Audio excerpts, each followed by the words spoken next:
My name is Tania Georgelas. For a decade I was an Islamic extremist. My ex-husband became a leading member of the Islamic State, and now I'm hoping to counter his ideology.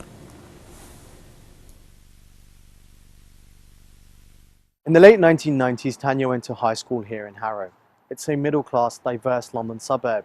I grew up here myself and went to school just 3 miles down the road. I didn't know her at the time, but know many people who did. They've all described her as a pretty normal teenager. They say that she sometimes had boyfriends and played truant from school. She wasn't known to be especially religious or even politically engaged. So when did it all change? I turned to religion in my life when I was 17.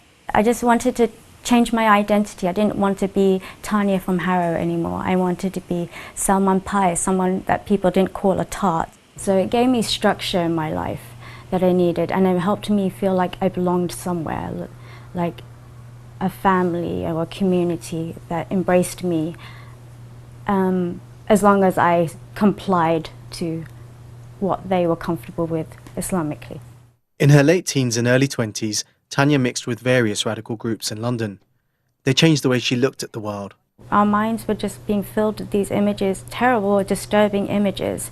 They would give examples of what happened in Srebrenica and Bosnia. We were made to feel this shared sense of guilt because we're a community, and it was our duty to do something, and that something was jihad. I looked up to Al-Qaeda, the Taliban, anyone that was trying to protect Muslims, protect the honor of the Muslims. What made me particularly depressed about 7/7 was that Shahara Islam was on the bus, and she had been a classmate of mine in my law class.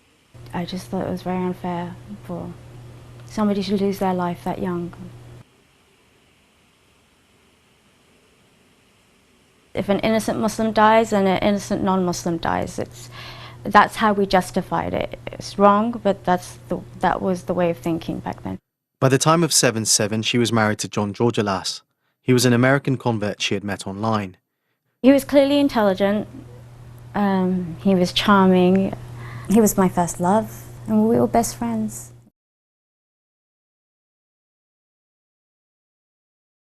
My way of contributing was raising sons that would grow up to be in the Mujahideen army or scholars and academics. I wanted them to contribute to the cause. They moved to the United States and had children. After the Arab uprisings in 2011, the family moved to Egypt. John thought it was an ideal place to raise their sons as jihadists, but Tania was starting to have doubts. One day, for some reason, one of my sons came home with a grenade to show me.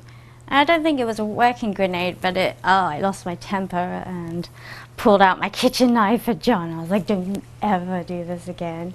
I don't want my sons near these things. I don't want them near the guns.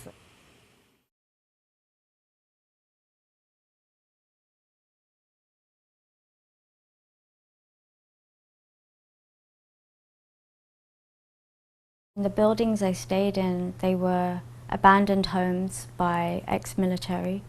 The windows had been blown out, and every single night I had become accustomed to hearing gunfire. It was hard. I mean, my marriage was breaking down, so which was like my life at the time, and I didn't know what to do.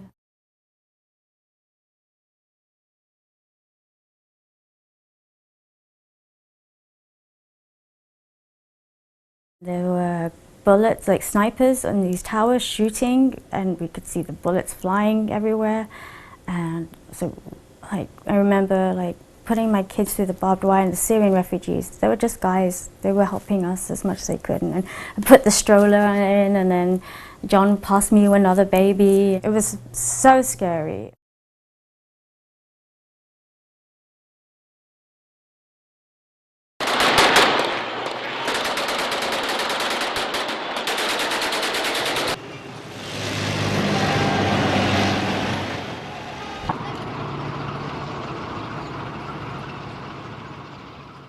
The last thing he told me, the last message, was that he apologizes for the wrong that he's done to me and the children, that he prays that we'll be Muslims, and that if I don't hear from him in 6 months, it's most likely because he's dead, because he has to fight, because the fight is drawing closer to where he lives.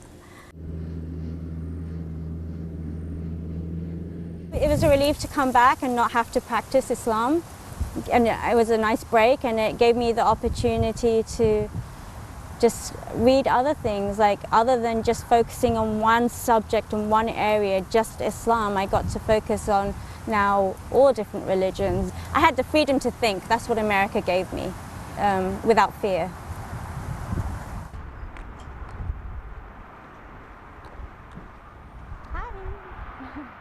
How does it make you feel to look back at these photos and see your son and his father who have been separated for 4 years? It makes me feel really sad.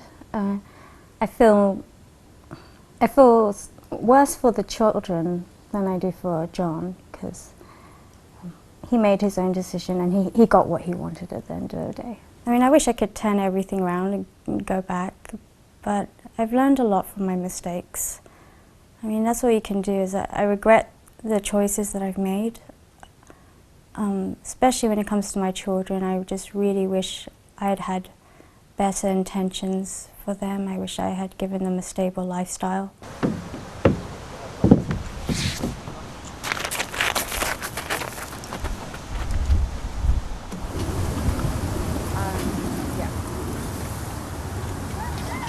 Why should America give you a second chance, given all that you did to propagate extremism against this country? I didn't contribute to any violence, and my ex-husband only did after I left him. I think they should give me a second chance because I realised I was wrong and I made a mistake, and I really want to make up for my mistakes. Always study, all day on my couch.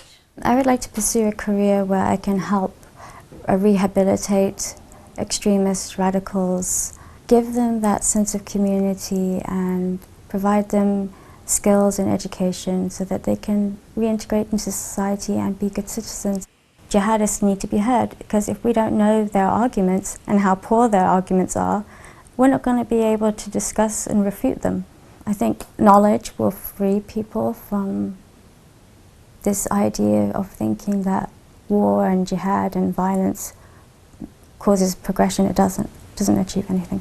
If you were to meet a woman who was thinking about going down the same path that you once took, what would you say to her? I'd say I lost my family, I lost my home, I lost 10 years of my life that I should have, been working at towards my education and a career. I have 4 children who don't have a dad now. Is this a situation you want to be in?